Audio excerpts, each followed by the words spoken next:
बहुत मस्ती से हम कह रहे मान लो हमारी बात, बस ये पकड़ लो, नहीं पकड़ में नहीं आएगी।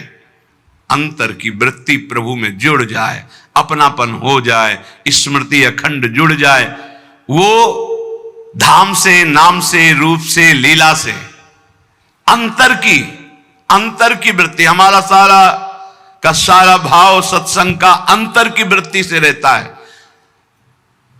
तुम पौशाला खोलो, औषधालय खोलो, बड़ी व्यवस्थाएं सब करो, ये सुकृत है, सुकृत पुण्य एक झटके में खत्म हो जाने वाला है। ना दान लेने वाले ब्राह्मण की गऊ आ गई, दान दे दिया, वापस नहीं दे पाए तो गिरगिट बन गए, एक झटके में खत्म होने। एक वैष्णव निंदा सारे तुम्हारे पुण्य खत्म कर देगी। लेकिन अंदर बोले राधा, इसको कोई नहीं खत्म कर सकता, ये अविनाशी हो गया। अंदर बोले कृष्ण, ये अविनाशी हो। एक कृष्ण नाम, एक राम नाम, एक राधा नाम, एक शिव नाम, एक भगवान नाम, ये तुम्हारे जीवन की धारा को परम प्रकाश में पहुंचा देगा। मान लीजिए, प्रायः मन को नाम जब अच्छा नहीं लगता और बाहरी व्यवहार चाहे जितना बड़ा धार्मिक करवा लो, सब में राजी हो जाएगा। और जब कोई परिचय देता है तो बाहरी परिचय देता है अपने को, बाहरी परिचय, मैं अमुक जगह का अमुक हूं। अपना दो चार लोग होते हैं सब, ऐसा ऐसा ऐसा, ये तो इतने दिनों से, ये नहीं इतने दिनों, ये सब है बाहरी। अंतर में कहां हो आप? आपकी स्थिति अंतर की वृत्ति कहां है? साधना बाहरी अंतर की वृत्ति को प्रकाशित करती। अंतर की वृत्ति में अगर आप नहीं हो तो बाहरी इन सबसे बहुत बड़े बड़े धोखा खा जाते हैं। इस बात से दूब का रस पीने वाले, वलकल की लंगोटी लगाने वाले, 60-60 हजार वर्ष समाधिस्थ रहने वाले दुर्वासा जी को लगा रानियों के बीच में रहने वाला है चक्रवर्ती राजा अम्बरीश, भला हमारी समानता क्या कर सकता है। अम्बरीश जी का आंतरिक बहुत ऊंचाई पर इस चिंतन था। सावई मन कृष्ण पदारविंदयो, ये बात बहुत बड़ी होती है। प्राय जहां लिखा पढ़ी होती है या बताया जाता है, वो सब बाहरी बातें बताई जाती है। ये कोई बता ही नहीं सकता कि रात्रि में बैठ जाते हैं और 8-8 घंटे केवल रोते रहते हैं, क्योंकि वहां कोई देखने वाला नहीं होगा और रोने वाला बता ही नहीं सकता है। और इसी से भगवत प्रेम से ही सब स्थितियां जागृत होती, सब दिव्यताएं होती। ये बाहरी दिखावे में मत पड़ो। बाहरी ये कुछ बोल, तुमसे पूछा जाए तुम कौन हो, तो बोलने की हिम्मत न रह जाए, यही उत्तर है तुम्हारा। यहां तो पूछा ही नहीं जाता है, अपने आप सब बताते हैं, ये अमुक ईश्वर है, अमुक ईश्वर है। लगते हैं ईश्वर, लगते हैं सीधे ईश्वर लगते हैं। दास बनना तो बहुत बड़ी बात है। दास तो कोई महापुरुष बोलता है नहीं, सब ईश्वर ही बोलते हैं अपने को। ईश्वर से नीचे कोई नहीं बोलता है। ये वात्सल्य दास को प्राप्त होता है। ध्यान रखना, जहां हम कह रहे हैं कि भगवत प्राप्ति निश्चित है, वहां इस बात की दासता से, नाम में, रूप में, लीला में, धाम में आश्रित हैं। अपना कोई बल नहीं, अपने सबसे छोटे तो बहुत बड़े पद में पहुंच जाओगे। महाप्रभु चैतन्य देव जी कहे तृणादपि सुनी चेन, भला इसका कोई परिचय देगा कहीं जाके? मैं बहुत नीच अधम हूं, ऐसा परिचय कोई थोड़ी देता नहीं। मैं अमुक अमुक अमुक हूं। और आचार्य महापुरुष जन कह रहे हैं कि ऊंचाई पर कौन चढ़ता है? बोले तृणादपि सुनीचेन, सुनीचेन तरोरिव सहिष्णुना अमानिना मानदेन कीर्तनीया सदा हरि। सही मार्ग में चलने पर भगवान की कृपा स्वयं बरसती है। हमने बाहरी ये किया, बाहरी ये किया, बाहरी ये किया, तो उसका फल आना चाहिए कि हमने किया ये भूल जाए और प्रभु की याद में खो जाए। सब साधन कर यह फल सुंदर, प्रभु पद पंकज प्रीति निरंतर। कुछ न करो चाहे, कभी एक चुल्लू जल न चढ़ाओ, कभी एक फूल न चढ़ाओ, कुछ न करो तुम, बस अंदर से राधा राधा राधा सब हो गया। सब कर रहे हो, अंदर से विषय चिंतन चल रहा है, प्रभु अभी कोई फल नहीं मिला। अंदर से राधा राधा, अंदर से मैं लाडली जो आपका, ये बिल्कुल रोज की पढ़ाई है, केवल भगवत प्राप्ति के लिए ये बैठा लीजिए। श्रीपाद प्रबोधानंद जी महाराज कह रहे हैं कि अपि मम कोटि भवान्ते भवतु परम तादृशो देहा वृंदावन मधिवसता मुच्छिष्टैक स्पृहा भवेद यत्र। वृंदावन मैं करोड़ जन्म तक भजन करूंगा और यही बात मांगूंगा कि मैं इसी रज में जन्मूं, इसी रज में मरूं और इनके रज में वास करने वालों की जूठन खा खा के जीऊं, बस ये। वृंदावन मधिवसता मुच्छिष्टैक स्पृहा, उच्छिष्ट की स्पृहा, बड़ा दम है ये भगवत प्रेमी ब्रजवासियों के टुकड़ों में, बड़ा दम है। इसका प्रभाव प्रिया प्रीतम से सीधे मिलाता है।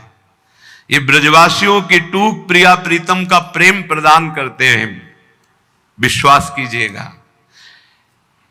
इनकी वाणी जरूर थोड़ा सा टेढ़ी मेढ़ी है, इनका व्यवहार भी टेढ़ा मेढ़ा हो सकता है, और इनके ठाकुर भी टेढ़े हो सकते हैं, पर उनकी कृपा जो है बहुत है। ठाकुर भी उनके टेढ़े हैं। देखो ना ब्रजराज कुंवर को जहां मिलेंगे तो कहीं ग्रीवा टेढ़ी, चरण कमर टेढ़ी, तो उनके ब्रजवासी भी टेढ़े हैं। इनकी वार्तें कुछ अलग होती है। अपने स्वरूप में आ जाएं तो सही। हम तो पहली बार जब, तो हमें लगा भगवान के धाम के वासी ऐसे कैसे हो सकते हैं। शास्त्र नाम की तरह गालियां निकलती, शास्त्र नाम की तरह, जैसे ओम क्लीम देवा काम देवा नहीं शुरू होता है गोपाल शास्त्र नाम, ऐसे उनके शुरू। तो हमने जिंदगी में तो कभी ऐसे भाषण सुने नहीं थे। गंगा किनारे थे ब्रजवासी, परस्पर बात करें तो हमें लगा कि टहलना चाहिए यहां से, तो बहुत कड़ुआ बोलते हैं। नहीं, बाद में पता चला ध्रुवदास जी ने 42 लीला में लिखा हुआ है कि वेद की स्तुति से ठाकुर जितना नहीं रीझते, ब्रजवासियों की गाली से रीझ जाते। ए भाई, ठाकुर रीझ जाए तो हमें को रीझने में क्या परेशानी। ब्रजवासियों के टूक में बहुत बड़ी सामर्थ्य है प्रिया प्रीतम के प्रेम प्रदान करने की, बात पकड़ लेना। और गुरु कृपा से जब से ब्रजरज का सेवन हुआ तब से आज तक ब्रजवासियों के टूक मिलते रहते हैं। अब जा नहीं पाते तो कई घरों से भिक्षा आ जाती है, कई घरों से दो दो टुकड़े सबसे लेकर के। उधर पोषण आज भी ब्रजवासियों के टूक से ही होता है।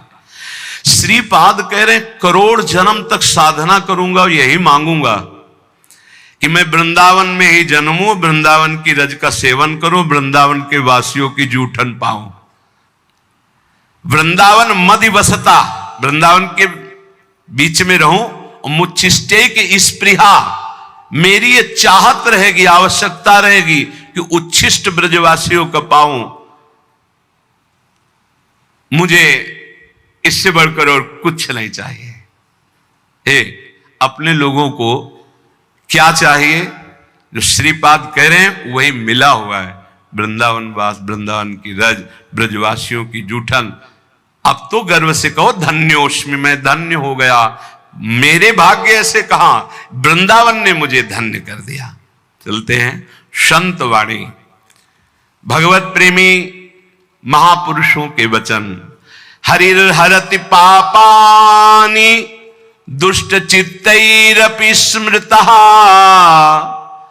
अनिच्छापि संस्पृष्टो दहत्येव हि पावकः जिह्वाग्रे वसते यस्य हरिरित्यक्षरद्वयम् स विष्णुलोकमाप्नोति पुनरावृत्ति दुर्लभम। अगर पापी जन हैं, दुष्ट चित्त वाले हैं, और वो भी उच्चारण करें हरि, श्री हरि, हरे नमः, तो बोले हरिर हरति पापानि दुष्ट चित्तैरपि स्मृता। ऐसा स्मरण करते ही, बोलते ही अनिच्छापि संस्पृष्टो दहते भी पावकः। जैसे इच्छा ना हो या इच्छा हो, कैसी भी स्थिति हो, आग छू जाए तो उसमें दाहिका शक्ति जला देगी। ऐसे ही कोई भाव नहीं है, कोई भक्ति नहीं है, लेकिन वो हरि हरि, हरे नमः ऐसा उच्चारण करता है, तो बोले दुष्ट चित्त वाले के भी सारे पाप नष्ट हो करके वो भगवत प्राप्ति का अधिकारी हो जाता है। जो हरि हरि हरि, और जो हरि रसना राधा राधा रट, और हरि की रसना जब राधा राधा रट रहे और फिर आप राधा राधा बोलेंगे तो आपको भगवत प्राप्ति, कौन सी दुर्लभ बात है।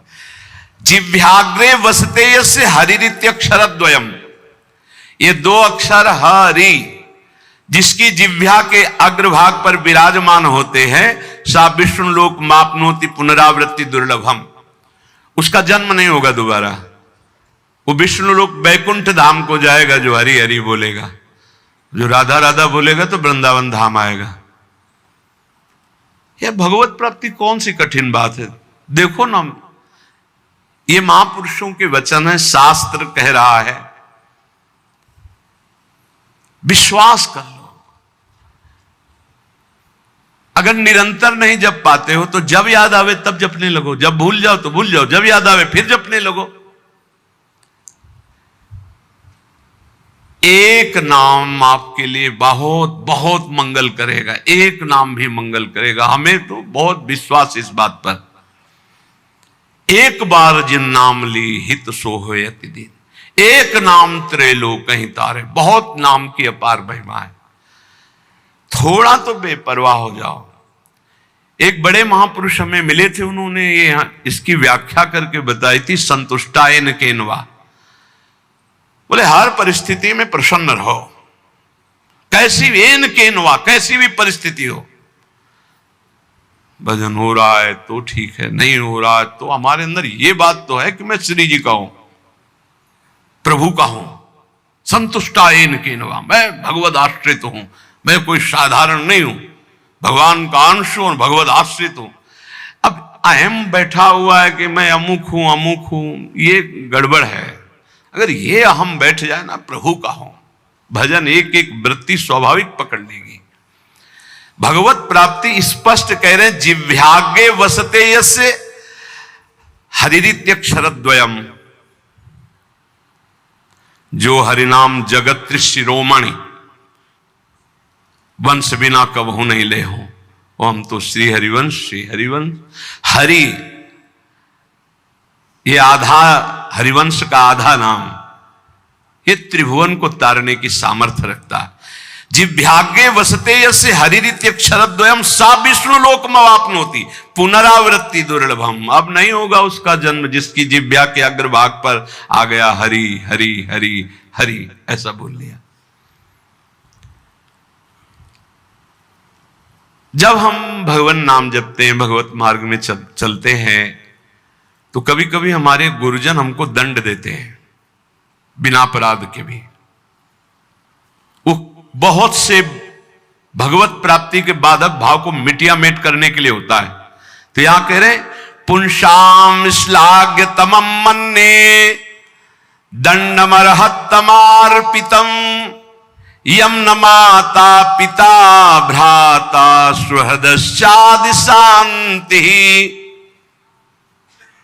संसारिक लोग गुरुजनों के भाव को जानते नहीं, इनके रिश्ते नाते में बड़ी दम होती है।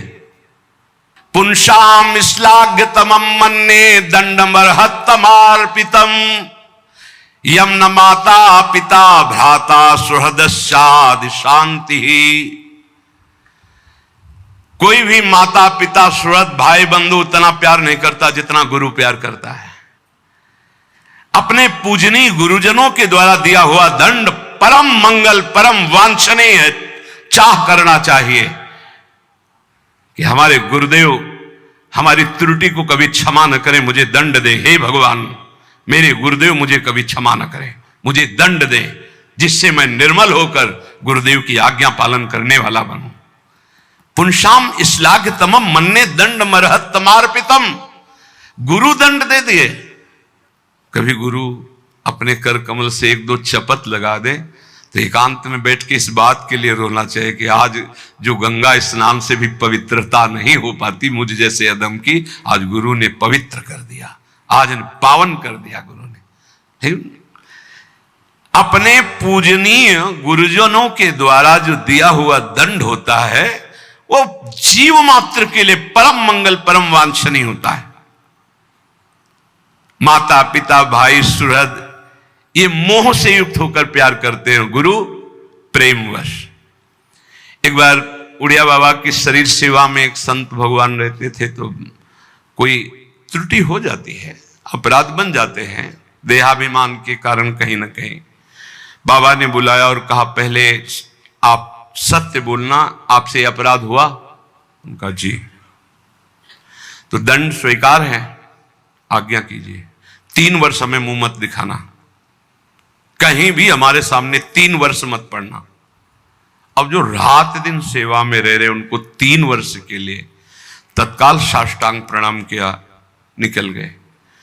जाकर के रामघाट की तरफ गंगा किनारे ऐसे रहने लगे। जो गंगा स्नान करने आते उन लोगों ने फिर झोपड़ी बना दी, कई कई दिन भिक्षा मांगने न जाते। महान, वो तो महापुरुष के समीप थे तो साधन पद्धति जानते ही थे, दिव्य साधना में संलग्न हो गए। तो एक बड़े महापुरुष वहां पास में रहते थे, तो लोगों ने बताया कि कोई बहुत उत्तम कोटि के साधक यहाँ तपस्या कर रहे हैं। नजदीक आए तो उन्होंने कहा अरे आप तो उड़िया बाबा की सेवा में रहते थे आप, तो उनका अपराध बन गया। तो गुरुदेव पर रो पड़े चिल्ला के। तो उनका सुनते हैं तुम कई कई दिन भिक्षा मांगने नहीं, बोले कुछ अच्छा नहीं लगता, जीना अच्छा नहीं लगता। सच्चे मानिए, इष्ट प्रेमी या गुरु प्रेमी को रात दिन चैन नहीं होती। जो मैं ऐसा जानती प्रीति किए दुख होए, नगर ढिंढोरा पीटती। मीरा जी कहती है जी प्रीति न करियो को। रात दिन यहां एक ही होता है, कब रात है कब दिन, कब रात है कब दिन है, कुछ पता नहीं, कुछ रात दिवस का है। ये ऐसा होता है। वो आए बाबा के पास और कहा बाबा, संतों का हृदय इतना निर्मल होता है कि माखन से भी कोमल बताया गया है, ये क्या तरीका है आपका? आप अपने अंग सेवी को इतनी दूर 3 वर्ष के लिए कर दिया, उसका जीना मुश्किल है, कई कई दिन भोजन नहीं पा रहे। बाबा ने कहा उनकी चर्चा बंद करके कोई और चर्चा करो। अगर आप हमसे प्रियता रखते हो तो हमारी आज्ञा का पालन करो। वो संत लौट कर गए, बोले भाई पता नहीं क्या अपराध है आपका कि हमको तो साफ मना कर दिया कि आपकी चर्चा ही ना करें, अब और भी रहे। 3 वर्ष बाद जब आए बाबा के चरणों में रो के गिरे, तो बाबा ने कहा काम हो गया? उनका हाँ प्रभु। बोले ये जो 3 जन्म में भी नहीं होता वो 3 साल में हो गया। गुरुजनों के द्वारा दिया हुआ दंड विधान जीव मात्र के लिए अत्यंत वांछनीय, परम मंगलमय। बस मान ले, सच्ची मान लेना, सच्ची। माता पिता सुहृद भाई रिश्ते नाते मोह के बसीभूत है, और गुरु प्रेम पूर्वक। बस ये बहुत कठिन है, बहुत कठिन है। अंदर की अगर सुई जरा भी शरणागति से हिले, बस वही परिचय देखा जाता है और कुछ नहीं। पतन तो तुम्हारा होने नहीं देंगे, चाहे तुम गाली दो, चाहे लाख कोस दूर जाओ, इतने बड़े हाथ है अजान बाहु भगवान के कि पतन तो तुम्हारा होने नहीं देंगे। वचन की शरणागत सही, झूठी शरणागति सही। जो कोई भक्ति करे कपट से उसको भी अपनाऊं, साम दाम और दंड भेद से सीधे रास्ते लाऊं, नकली से बनाऊं असली। यही तो मेरे मन में ठनी भगत मेरे मुकुटमणि। पर जो स्वाद आना था उसमें समय लग जाएगा, स्वाद पूर्वक। यहां कह रहे कि अपने गुरुजनों के द्वारा दिया हुआ दंड वांछनीय है, चाह करना चाहिए कि सदगुरु हमें कभी माफ ना करें, हमें सदैव दंड दे। जो दंड विधान हमें भगवत साक्षात्कार कर, पक्का पक्का। अगस्त्य जी ने सुतीक्ष्ण जी को जब तो सिया राम जी के साथ आए थे गुरुदेव के पास। इसलिए अपने गुरुजनों के द्वारा दिया हुआ जो दंड विधान है उसे आदर के साथ स्वीकार करना चाहिए।